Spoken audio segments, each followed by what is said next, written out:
Hello दोस्तों, स्वागत है आप लोग का यूट्यूब चैनल जीके मैथ्स में।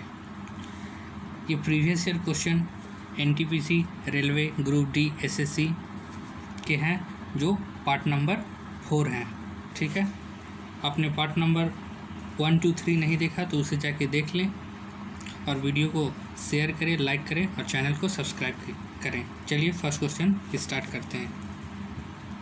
फर्स्ट क्वेश्चन आपकी स्क्रीन में है, देखिए। Multi-purpose Valley project are the new temple of modern India. The above statement is made by बहुउद्देश्य नदी घाटी परियोजना आधुनिक भारत के नए मंदिरों। ये शब्द किसने बयां दिए थे? Option A Motilal Nehru, option B Gandhi ji, option C Rajiv Gandhi, option 4 Nehru. बताइए इसका आंसर क्या होगा? Option D Nehru. Option D Nehru. चलिए नेक्स्ट क्वेश्चन। नेक्स्ट क्वेश्चन है, what type of information system could be recognise by digital circuit? बताइए। Option A binary system, option B both hexadecimal and binary system, option C only Roman system, option D hexadecimal system. बताइए इसका answer क्या होगा? इसका answer होगा ए binary system. Next question आपकी screen में है, who was not a politician? इनमें से कौन एक राजनेता नहीं थे? बताइए। आई.के. गुजराल, एस.एल. बहुगुणा, जयललिता या एच.एन. बहुगुणा? बताइए इनमें से कौन पॉलिटिशियन नहीं थे? कौन थे इसमें पॉलिटिशियन नहीं? बी पॉलिटिशियन नहीं थे, एस.एल. बहुगुणा। इसका फुल फॉर्म क्या है? सुंदरलाल बहुगुणा। ये क्या थे? ये इन्वायरमेंटलिस्ट थे। ये क्या थे? इन्वायरमेंटलिस्ट थे, पर्यावरण के संरक्षक थे। ठीक है, और इससे एक बहुत फेमस क्वेश्चन भी पूछता है, ये किससे रिलेटेड थे? चिपकू मूवमेंट से। चिपकू मूवमेंट से सुंदरलाल बहुगुणा क्या से रिलेटेड थे? चिपकू मूवमेंट से। बहुत बार क्वेश्चन पूछता है। चलिए बताइए, कुछ और बता देता हूँ उसमें। चिपकू मूवमेंट कब हुआ था? 1973 में। ठीक है, और सुंदरलाल बहुगुणा का एक और स्टेटमेंट था जो कि चिपकू मूवमेंट में था। वो स्टेटमेंट क्या था, मतलब स्लोगन क्या था, नारा क्या था उसका?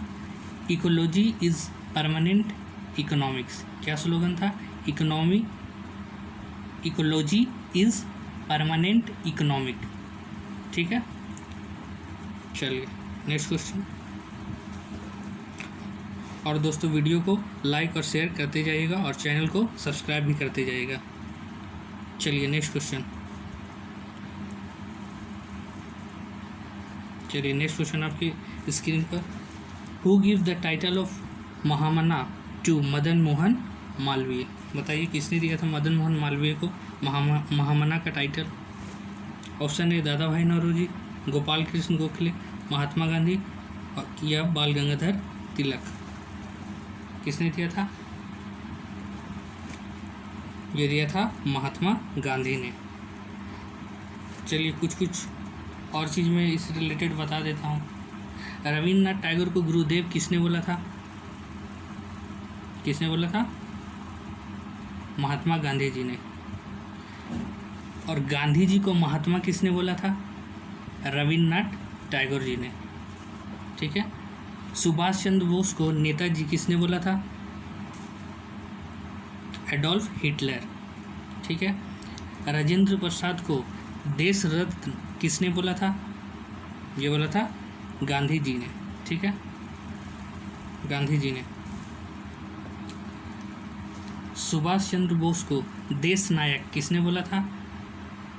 ये बोला था रविन्द्रनाथ टैगोर ने। और एक और, विवेकानंद को स्वामी का टाइटल किसने दिया था? वो दिया था महाराजा खेतड़ी। ठीक है, और खेतड़ी जो है वो क्या चीज़ के लिए फेमस है? कॉपर के लिए, तांबा के लिए। ठीक है, चलिए नेक्स्ट क्वेश्चन में जाते हैं।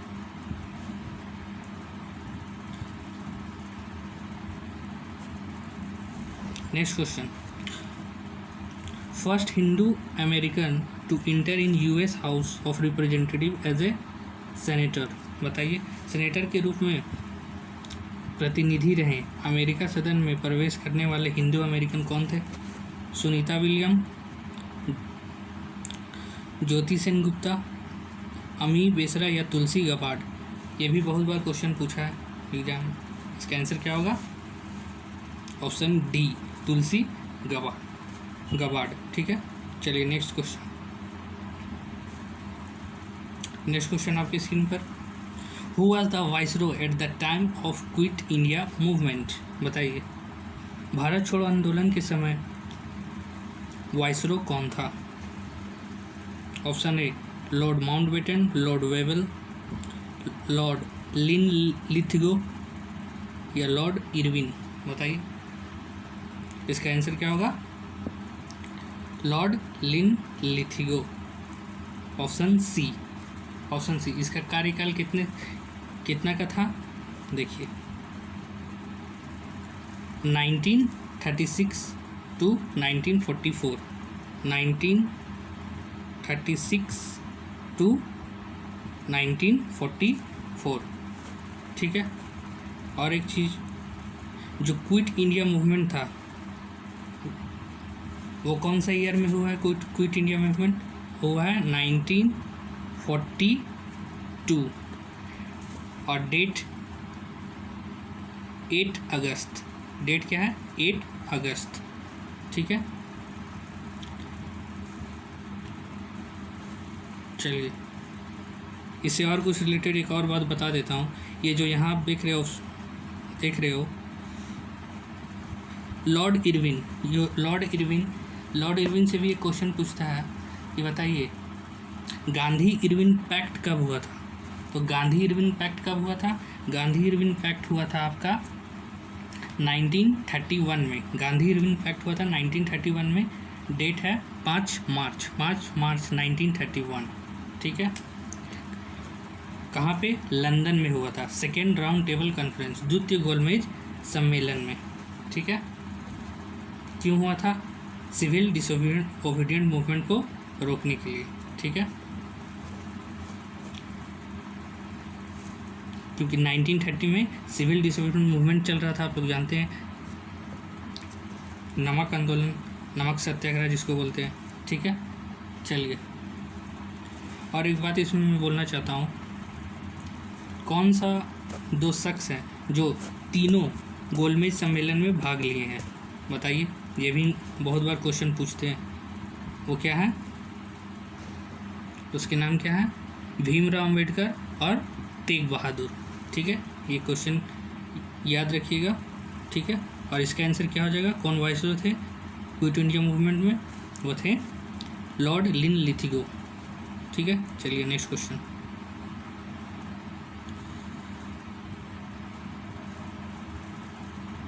नेक्स्ट क्वेश्चन आपके सामने देखिए, expand the term IPCC. IPCC का विस्तार क्या है? बताइए, option A, B, C, D. बताइए कौन सा है? इसका ऑप्शन सी है। ठीक है, intergovernmental panel on climate. ठीक है, चलिए नेक्स्ट क्वेश्चन।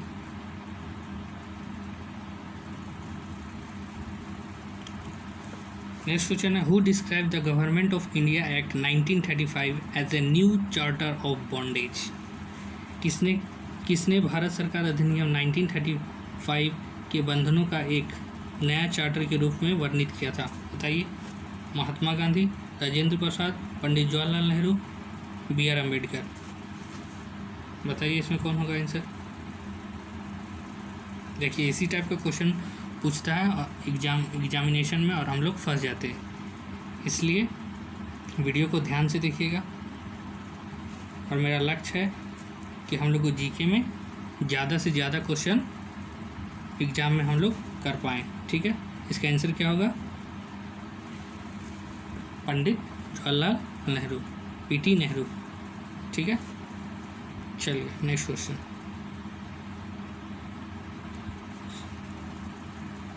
नेक्स्ट क्वेश्चन है endosulfan spray on cashewnut crop resulted in pollution in tune of tragedy in, बताइए काजू की फसल में एंडोसल्फेन स्प्रे से प्रदूषण के परिणाम स्वरूप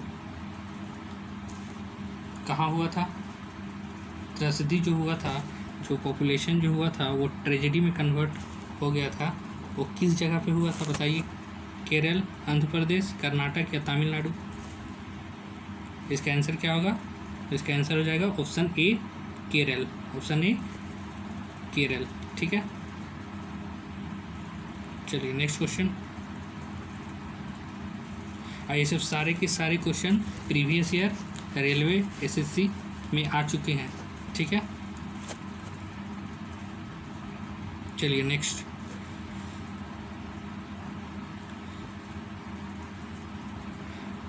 functional financial is associated with, कार्यात्मक वित्त के साथ जुड़ा हुआ है।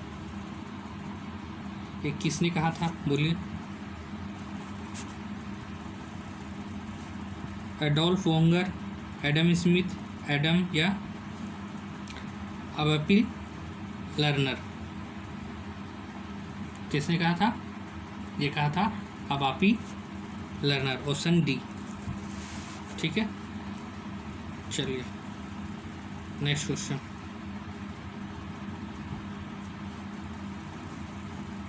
चलिए नेक्स्ट क्वेश्चन बताइए। Fraud is a unit of, fraud इकाई है किसकी, कैपेसिटेंस की, इंडक्टेंस की, रेजिस्टेंस की, कंडक्टेंस की, बताइए किसका किसका है फ्राड, किसकी है fraud, capacitance, capacitance, option A, option A capacitance. एक चीज़ इसमें दो तीन बातें और बताता हूँ, इसमें देखिए ध्यान से। ठीक है, कैपेसिटेंस का यूनिट क्या था, फ्राड, फ्राड। इंडक्टेंस का यूनिट क्या है, इंडक्टेंस का यूनिट क्या है बताइए, इंडक्टेंस का यूनिट क्या है, हेनरी। इसका क्या है, हेनरी, HENERY, हेनरी। ठीक है, रेजिस्टेंस का यूनिट क्या है, ओम, OHM, ओम। कंडक्टेंस का यूनिट क्या है, मोह, MHO, जस्ट इसका उल्टा, MHO, मोह। ठीक है, क्योंकि हम लोग सब जानते हैं रेजिस्टेंस का ऑपोजिट क्या होता है, कंडक्टेंस। ठीक है, रेजिस्टेंस मतलब रोधक और कंडक्टेंस मतलब चालक, तो जस्ट एक दूसरे का ऑपोजिट है, इसलिए इसका यूनिट, रेजिस्टेंस का यूनिट क्या है, ओम, OHM, ओम, और कंडक्टेंस का MHO। MHO कंडक्टेंस का यूनिट बहुत सारे जगह पर आपको MHO मिलेगा या तो सीमेन मिलेगा, SIEMEN, सीमेन, सीमेन या तो MHO। ठीक है, इसको याद रखिएगा। ठीक है, चलिए एक बात और बताता हूँ इसमें, देखिए एक और बहुत बार क्वेश्चन पूछता है ओम्स लॉ के बारे में। ओम्स लॉ, ओम्स लॉ क्या है, डायरेक्ट इक्वेशन दे देगा आपको कि बताइए इनमें ये जो इक्वेशन है इनमें से कौन सा ओम्स लॉ है, तो आप लोग बोलिएगा V = IR, V = IR। V क्या है, वोल्टेज है, I है करंट, R फॉर रेजिस्टेंस। ठीक है, और इसमें क्वेश्चन पूछ सकता है जो ओम्स लॉ है किस केस में फेल हो जाता है, किस केस में फेल हो जाता है, तो सेमीकंडक्टर और रेजिस्टेंस के केस में, सेमीकंडक्टर और इंसुलेटर के केस में ओम्स लॉ फेल हो जाता है। ठीक है, चलिए इतना अच्छी अच्छी बातें बता रहा हूँ, वीडियो को तो लाइक और शेयर तो बनता है दोस्तों, और चैनल को सब्सक्राइब भी कर लीजिएगा। चलिए नेक्स्ट।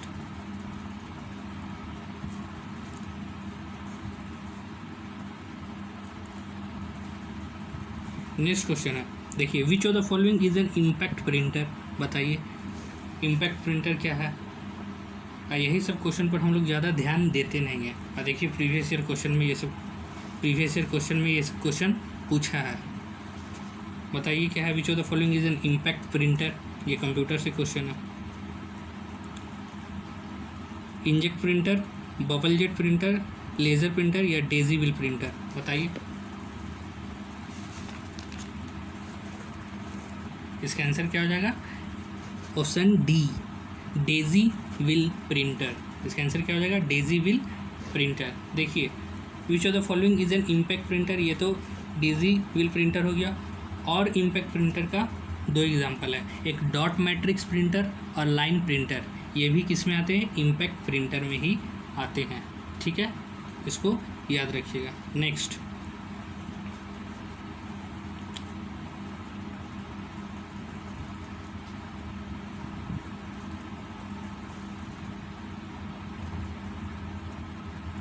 चलिए नेक्स्ट क्वेश्चन है, the percentage of nitrogen present in ammonium sulphate is, बताइए। 27%, 25%, 30% और 18%। बताइए इसका आंसर क्या होगा? देखिए, इसका आंसर जनरली हर बुक में 90% बुक में आपको 27% मिलता है, 90% बुक में, लेकिन 27% नहीं है। याद रखिएगा, 90% बुक में आपको 27% मिलेगा, मगर इसका आंसर 27% नहीं है। इसका आंसर होना चाहिए 21%। 21%। क्यों 21%? क्योंकि देखिए, नाइट्रोजन इसमें क्या पूछा है? इसमें आपका पूछा है, देखिए, इसमें आपका पूछा है percentage of nitrogen in ammonium sulphate. तो सबसे पहले अमोनियम सल्फेट का फॉर्मूला क्या होता है? NH4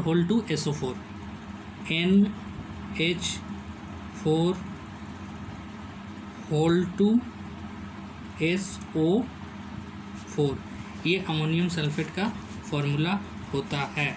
ठीक है, और हम लोग जानते हैं नाइट्रोजन का, और इसको हम लोग ब्रैकेट के बाहर खोलेंगे। जैसे ही हम लोग इसको ब्रैकेट के बाहर खोलेंगे तो क्या हम लोग के पास मिलेगा? N2H8SO4, यही मिलेगा। और N2, देखिए जो नाइट्रोजन है, ध्यान से देखिएगा, ये फॉर्मूला आप लोग ध्यान से देख लीजिए, NH4 ठीक है। इसमें देखिएगा जो नाइट्रोजन है उसका एटॉमिक मास कितना होता है? 14। एक छोटा सा लिखता हूँ,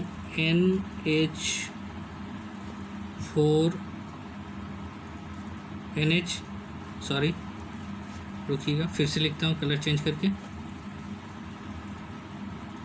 NH4 ठीक है। तो नाइट्रोजन कितना है? 2। तो एटॉमिक मास ऑफ 1 नाइट्रोजन कितना होगा? 14। तो 2 नाइट्रोजन के कितना होगा? 28 होगा। ठीक है, 28 होगा। तो हम लोग जानते हैं परसेंटेज निकालते हैं तो सबसे आगे क्या लिखते हैं हम लोग? नाइट्रोजन का निकाल रहे परसेंटेज तो क्या लिखेंगे? मास ऑफ नाइट्रोजन मतलब 28, ठीक है, divided by mass of molecule. ये जितना भी मॉलिक्यूल का मॉलिक्यूलर मास लिखेंगे तो नाइट्रोजन कितना हो जाएगा? 28। तो नीचे क्या हो जाएगा? 28 प्लस H8 हो जाएगा, देखिए 4 2 जाए। और हाइड्रोजन का एक हाइड्रोजन का एटॉमिक मास कितना होता है? 1। तो 4 2 जा 8, तो 1 × 8 8।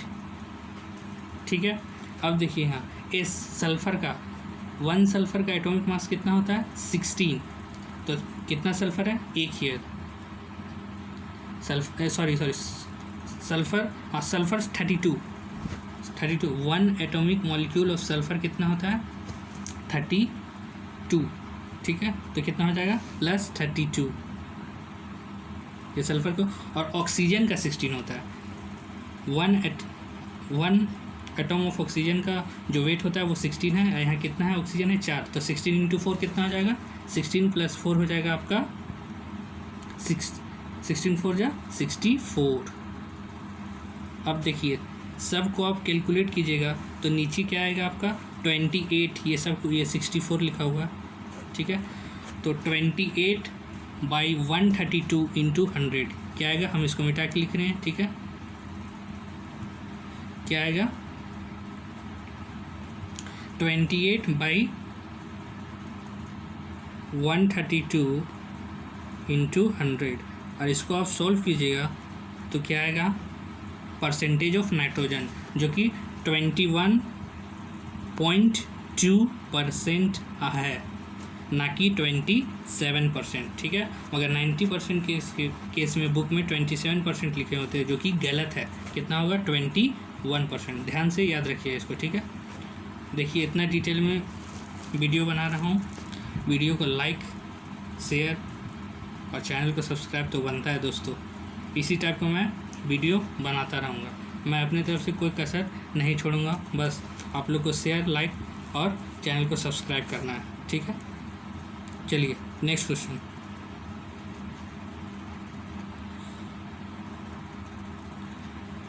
नेक्स्ट क्वेश्चन है, देखिए क्या है।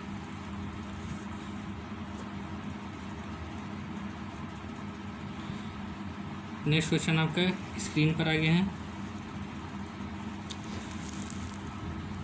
Who was the other Congress leader who joined with Motilal Nehru to start the Swaraj Party in 1923? हम लोग जानते हैं स्वराज पार्टी हुआ था 1923 में हुआ था।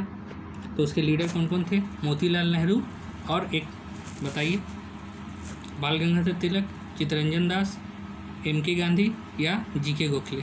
बताइए कौन थे? आंसर बताइए। इसका आंसर क्या हो जाएगा? चित्तरंजन दास। सी.आर.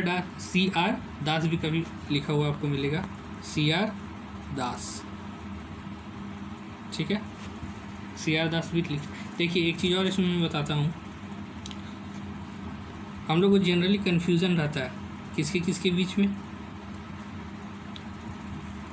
देश बंधु और दीन बंधु। तो आज ये कन्फ्यूजन हमेशा के लिए दूर हो जाएगा। ध्यान से सुनिएगा जो बोल रहे हैं। ठीक है, जो देश बंधु बोलते हैं वो किसे बोलते हैं? चित्तरंजन दास को क्या बोलते हैं? देश बंधु, देश। ठीक है, कैसे इसको याद रखिए। देखिए चित्तरंजन दास, और एक चीज़ और इसी में मैं बता देता हूँ पहले। और दीन बंधु किसे बोलते हैं? दीन बंधु। ठीक है, मतलब फ्रेंड्स ऑफ पुअर। दीन बंधु किसे बोलते हैं? C.F. एंड्रयूज। किसे बोलते हैं? C.F. Andrew, ANDREW। ठीक है, C.F. एंड्रयूज। तो एक चीज़ यहाँ ध्यान रखिए, चित्तरंजन दास को क्या बोलते हैं? देश बंधु, और C.F. एंड्रयूज को दीन बंधु। याद रखने का देखिएगा ध्यान से। अब ये बताइए, चित्तरंजन दास और C.F. एंड्रयूज में इंडियन कौन है? ये तो साफ आपको पता चल रहा है, चित्तरंजन दास इंडियन है। तो जो चित्तरंजन दास थे वो किसके बारे में सोचेंगे? अपने देश के बारे में। ठीक है, तो इसलिए क्या हो जाएगा, इसको महात्मा जी ने इसे क्या बोला था? देश बंधु। ठीक है, और C.F. एंड्रयूज एक क्या थे? ब्रिटिशर थे। पता है आपको, जो C.F. एंड्रयूज थे ये प्रिस्ट थे चर्च में। कहाँ के? इंग्लैंड के, मतलब पदरी थे चर्च के। कहाँ पे? इंग्लैंड में। ठीक है, और ये तो C.F. एंड्रयूज जो है नाम से ही पता चल रहा है ये ब्रिटिशर थे। तो ये क्या थे? दीन बंधु। ये याद रखिएगा। ठीक है, चित्तरंजन दास इंडियन थे, इसलिए अपने देश के बारे में सोचते थे, और इंडियन थे तो इसलिए इसका उपाधि क्या दिए थे? टाइटल क्या दिए थे इसे? देश बंधु। और C.F. एंड्रयूज को दीन बंधु। ठीक है, चलिए नेक्स्ट क्वेश्चन में चलते हैं।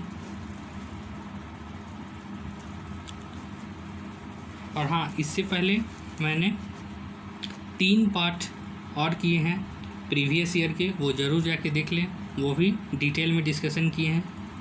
ठीक है, और ट्रिक के 4 वीडियो हमने किए हैं, वो भी ज़रूर जाके देखिए, आपको मज़ा आ जाएगा। ठीक है, चलिए आपके स्क्रीन पर है क्वेश्चन, देखिए। In which part of constitution the fundamental duties are, बताइए, इंसाइंड। बताइए, भारतीय संविधान के किस भाग में मौलिक कर्तव्य निहित है? 4A, 4B, 5 या 4? क्या हो जाएगा? फंडामेंटल ड्यूटीज़ किस में है? 4A में है। ठीक है, पार्ट 4A में है। ठीक है, और आर्टिकल कौन सा है? आर्टिकल है 51A। आर्टिकल क्या है? 51A में इसके बारे में है, फंडामेंटल ड्यूटीज़ के बारे में है। चलिए नेक्स्ट क्वेश्चन।